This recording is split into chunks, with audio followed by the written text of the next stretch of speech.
ದರ್ಶನ್ ಆದಷ್ಟು ಬೇಗ ನಿರಪರಾಧಿಯಾಗಿ ಹೊರಬರಬೇಕು. ಈ ಕೇಸ್ನಿಂದ ಇಂಡಸ್ಟ್ರಿ ಮೇಲೆ ನೆಗೆಟಿವ್ ವೈಬ್ ಶುರು ಆಗ್ಬಿಟ್ಟಿದೆ. ಆರೋಪಿ ದರ್ಶನ್ ಪರ ಬ್ಯಾಟ್ ಬೀಸಿದ್ದಾರೆ ನಟಿ ನಿಖಿತಾ ಸ್ವಾಮಿ. ನಂಗೂ ಅಶ್ಲೀಲ ಮೆಸೇಜ್ಗಳು ಬಂದಿವೆ, ಅಂತವರನ್ನ ಬ್ಲಾಕ್ ಮಾಡಿ ಬಿಸಾಕಬೇಕು. ಅಶ್ಲೀಲ ಮೆಸೇಜ್ ಬಂದರೂ ಯಾಕೆ ದೂರು ಕೊಡಲ್ಲ ಅಂತಾರೆ. ಅನವಶ್ಯಕವಾಗಿ ದೊಡ್ಡದಾಗುತ್ತೆ ಅಂತ ನಟಿಯರು ದೂರು ಕೊಡೋದಕ್ಕೆ ಹೋಗೋದಿಲ್ಲ. ಪ್ರಕರಣ ಸಂಬಂಧಪಟ್ಟಂತೆ ನ್ಯೂಸ್ ಫಸ್ಟ್ಗೆ ನಟಿ ನಿಖಿತಾ ಸ್ವಾಮಿ ಮಾತನಾಡಿದ್ದಾರೆ. ಇನ್ನು ನಿಖಿತಾ ಸ್ವಾಮಿ ಜೊತೆ ನಮ್ಮ ಪ್ರತಿನಿಧಿ ಲೋಕೇಶ್ ಮಾತುಕತೆ ನಡೆಸಿದ್ದಾರೆ, ನೋಡ್ಕೊಂಬರೋಣ. ದರ್ಶನ್ ಜೈಲು ಪಾಲಾಗಿದ್ದು ಈ ಬಗ್ಗೆ ಮಾತನಾಡೋಕ್ಕೆ ನಟಿಯಾದಂಥ ನಿಖಿತಾ ಸ್ವಾಮಿ ಅವರು ಇದ್ದಾರೆ. ಬನ್ನಿ ಮಾತಾಡ್ಸೋಣ. ಮೇಡಮ್ ನಮಸ್ತೆ. ಒಬ್ಬ ಸ್ಟಾರ್ ನಟ ಅಂದರೆ ಕೊಲೆ ಒಂದು ಪ್ರಕರಣದಲ್ಲಿ ಈಗ ಜೈಲು ಸೇರುವಂಥ ಅದು ದರ್ಶನ್ ಅಂತ ಸೂಪರ್ ಸ್ಟಾರ್ ಒಳಗೆ ಹೋಗಿರೋದು ನಿಮ್ಗೆ ಎಷ್ಟು ಬೇಸರ ತರಿಸಿದೆ, ನೋವು ತರಿಸಿದೆ? ದರ್ಶನ್ ಅವ್ರ ಬಗ್ಗೆ ಮಾತಾಡಬೇಕು ಅಂತ ಅಂದರೆ ಫಸ್ಟ್ ಆಫ್ ಆಲ್ ನಾನು ಅವರ ಬಿಗ್ ಫ್ಯಾನ್ ಕೂಡ. ಸೊ ಬಿಗ್ ಫ್ಯಾನ್ ಅಂದರೆ ಆ್ಯಸ್ ಅ ವೆರಿ ಚೈಲ್ಡ್ಹುಡ್ ನಾನು ಅವ್ರ ಸಿನಿಮಾಸ್ನ ನೋಡ್ಕೊಂಡು ಬಂದಿದ್ದೀನಿ. ಪರ್ಸ್ನಲ್ ಆಗಿ ಒಂದು 2-3 ಸತಿ ಈವೆಂಟ್ಸಲ್ಲಿ ಮೀಟ್ ಮಾಡಿದ್ದೀನಿ. ಎಸ್, ಇದೊಂದು ನಮ್ಮ ಕನ್ನಡ ಇಂಡಸ್ಟ್ರಿಗೆ ಒಂದು ನೆಗೆಟಿವ್ ಇಂಪ್ಯಾಕ್ಟ್ ಆಗಿದೆ. ಅವ್ರದ್ದು ನಾವು ಇನ್ನೂ ಪ್ರೂವ್ ಆಗಿಲ್ಲ ಅವ್ರದ್ದು ಏನಾಗಿದೆ ಈ ಇಶ್ಯೂ. ಸೊ ಅವ್ರು ಇನ್ನೂ ಪ್ರೂವ್ ಆಗಿಲ್ಲ. ಬಟ್ ಇದೊಂದು ನೆಗೆಟಿವ್ ಅಂತ ನನಗೆ ಅನಿಸುತ್ತೆ. ಆ್ಯಂಡ್ ನಾನು ಅವ್ರು ಸಪೋರ್ಟಿವ್ ಆಗಿ ಮಾತಾಡ್ತಿದ್ದೀನಿ. ಆ್ಯಂಡ್ ಆಲ್ಸೋ ನಾನು ರೇಣುಕಾ ಸ್ವಾಮಿ ಅವರ ಕುಟುಂಬಕ್ಕೂ ಬಿಕಾಸ್ ಅವ್ರಿಗೂ ಲಾಸ್ ಆಗಿದೆ. ಸೊ ಅದಕ್ಕೂ ನಾನು ಅವ್ರ ಕನ್ಸರ್ನ್ ಖಂಡಿತವಾಗ್ಲೂ ಇದೆ. ಇದರಲ್ಲಿ ಏನು ಅಂತಂದರೆ ಇವಾಗ ನಮಗೆ ಏನು ವಿಷಯ ಗೊತ್ತಿದೆ ನಿಮ್ಮ ಮೂಲಕನೇ ನಮಗೂ ಗೊತ್ತಿರೋದು. ಇಲ್ಲಿ ಆಲ್ಮೋಸ್ಟ್ ಎಲ್ಲ ಎವಿಡೆನ್ಸ್ ಅವ್ರ ಕಡೆ ಇದೆ, ಎಲ್ಲ ಅಗೇನ್ಸ್ಟ್ ಇದೆ, ಇಲ್ಲ ಅಂತ ಹೇಳ್ತಾರೆ. ಸೊ ನಿಮ್ಮ ಮೂಲಕ ನನಗೆ ಬಂದಿರೋ ಪ್ರಕಾರ ಐ ಪರ್ಸ್ನಲಿ ಫೀಲ್ ನ್ಯಾಯ ದೊರಕಬೇಕು ಆ ಫ್ಯಾಮಿಲಿಗೆ. ಆ್ಯಂಡ್ ಇದು ದರ್ಶನ್ ಅವ್ರು ಮಾಡಿದರೋ ಇಲ್ವೋ ಅಂತನೋ ಅದು ನಮಗೆ ಕೋರ್ಟಿಂದ ಡಿಸೈಡ್ ಆಗುತ್ತೆ. ಅಲ್ಲಿವರೆಗೂ ನಾವು ಇಡೀ ಇಂಡಸ್ಟ್ರಿ ವೆಯ್ಟ್ ಮಾಡ್ತೀವಿ. ಇದನ್ನು ನಾನು ಬೇರೆ ಕಡೆ ಕೂಡ ಹೇಳಿದ್ದೀನಿ.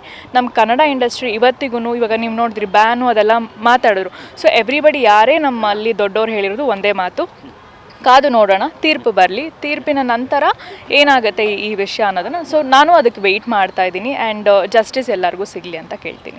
ರೇಣುಕಾ ಸ್ವಾಮಿ ಅನ್ನೋ ವಿಚಾರ ಬಂದಾಗ ಅಂದರೆ ಈ ಕೊಲೆ ಕಾರಣ ಆಗಿದೆ ಅದೊಂದು ಪೋಸ್ಟ್ ಆಗಲಿ ಕಮೆಂಟ್ಗಳಾಗಲಿ ಕೆಟ್ಟದಾಗಿ ಅಶ್ಲೀಲವಾಗಿ ಎಲ್ಲರಿಗೂ ನಟಿಯರನ್ನ ಟಾರ್ಗೆಟ್ ಮಾಡ್ತಿರೋಂಥ ಮೆಸೇಜ್ಗಳಾಗಲಿ. ಸೊ ನಿಮ್ಗೆ ಆ ಥರದ ಪೋಸ್ಟ್ ಆಗಲಿ ಕಮೆಂಟ್ಸ್ಗಳಾಗಲಿ ಸಾಮಾನ್ಯವಾಗಿ ಎಲ್ಲ ನಟಿಯರಿಗೂ ಆ ಥರ ಬರ್ತಾ ಇರುತ್ತೆ.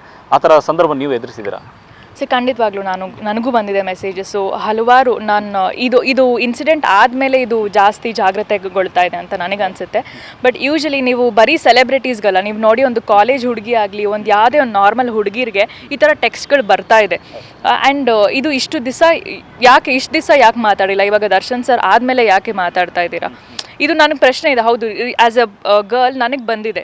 ದೋ I was not into movies, ಆವಾಗಿಂದನೂ ನಮಗೆ ಮೆಸೇಜಸ್ಸು ಈ ಥರ ಬರ್ತಿದೆ. ಇವಾಗ ನೋಡಿ, ಅದೇ ನಾವು ಓಲ್ಡ್ ಟೈಮಲ್ಲಿ ತೊಗೊಂಡ್ರೆ ಕಾಲೇಜ್ ರ್ಯಾಗಿಂಗ್ ಅಂತ ಬರ್ತಾಯಿತ್ತು, ಇದು ನಡೀತಿತ್ತು. ಬಟ್ ಇವಾಗ ನಾವು ಟೆಕ್ನಾಲಜಿ ವೈಸ್ ಇಂಪ್ರೂವ್ ಆಗಿರೋದ್ರಿಂದ ನಮ್ಗೆ ಈ ಥರ ಸೋಷಲ್ ಮೀಡಿಯಲ್ಲಿ ನೀವು ಹೇಳಿದ ಥರ ಮೆಸೇಜಸ್ ನನಗೂ ಇದೆ. ಈಗ ನಾನು ಫೋನ್ ತೆಗ್ದು ನಿಮ್ಗೆ ನಾನು ಒಂದು ಇನ್ಸ್ಟಾಗ್ರಾಮ್ ಪೇಜ್ ನೀವು ನೋಡಿದ್ರೆ ಎಷ್ಟೊಂದು ಕಮೆಂಟ್ಸ್ ಬಂದಿದೆ, ಎಷ್ಟೊಂದು ಈ ಥರ ಬಂದಿದೆ. ಆ್ಯಂಡ್ ಪರ್ಸ್ನಲ್ ಮೆಸೇಜಸ್ ಕೂಡ ನನಗೂ ಬಂದಿದೆ.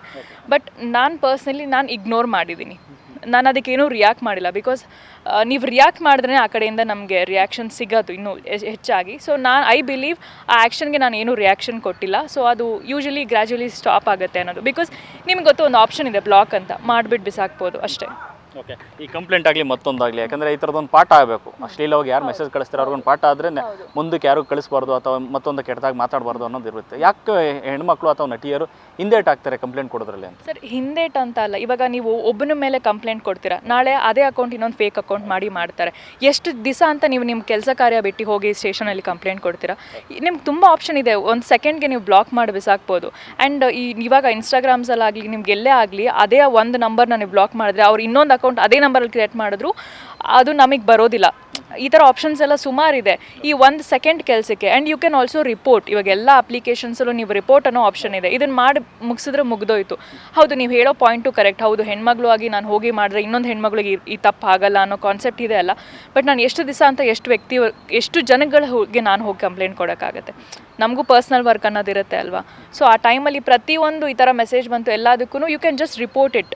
ನೀವು ಇವಾಗ ಏನು ಕ್ರೈಮ್ ಡಿಪಾರ್ಟ್ಮೆಂಟ್ ಇದೆಲ್ಲ ಸೈಬರ್ ಕ್ರೈಮ್ ಎಲ್ಲ ಏನಿದೆ ಒಂದು ಇಂಟಿಮೇಟ್ ಮಾಡಿದ್ರೆ ಸಾಕು ಅಂತ ನನಗೆ ಅನಿಸುತ್ತೆ. ಕೊನೆಯದಾಗಿ ಅಂದರೆ ದರ್ಶನ್ ಅವರು ವಾಪಸ್ ನಿರಪರಾಧಿಯಾಗಿ ಬರ್ತಾರೆ ಅನ್ನೋ ನಿರೀಕ್ಷೆ ನಿಮ್ಮಲ್ಲಿ ಇದೆಯಾ?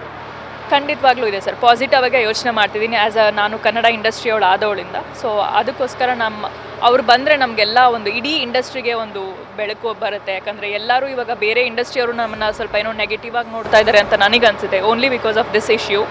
ಸೊ ಅದು ಬಂದರೆ ಎಲ್ಲರಿಗೂ ಒಂದು ಅಂದರೆ ನಮಗೊಂದು ಪಾಸಿಟಿವ್ ವೈಬ್ಸ್ ಸಿಗುತ್ತೆ. ಬಿಕಾಸ್ ಅವರು ಏನು ದರ್ಶನ್ ಅನ್ನೋರು ಏನು ತುಂಬ ಚಿಕ್ಕ ವ್ಯಕ್ತಿ ಅಲ್ಲ, ಅಥವಾ ನಮ್ಮ ಥರ ಅಪ್ಕಮಿಂಗ್ ಆರ್ಟಿಸ್ಟ್ ಅಲ್ಲ, ಏನೂ ಅಲ್ಲ.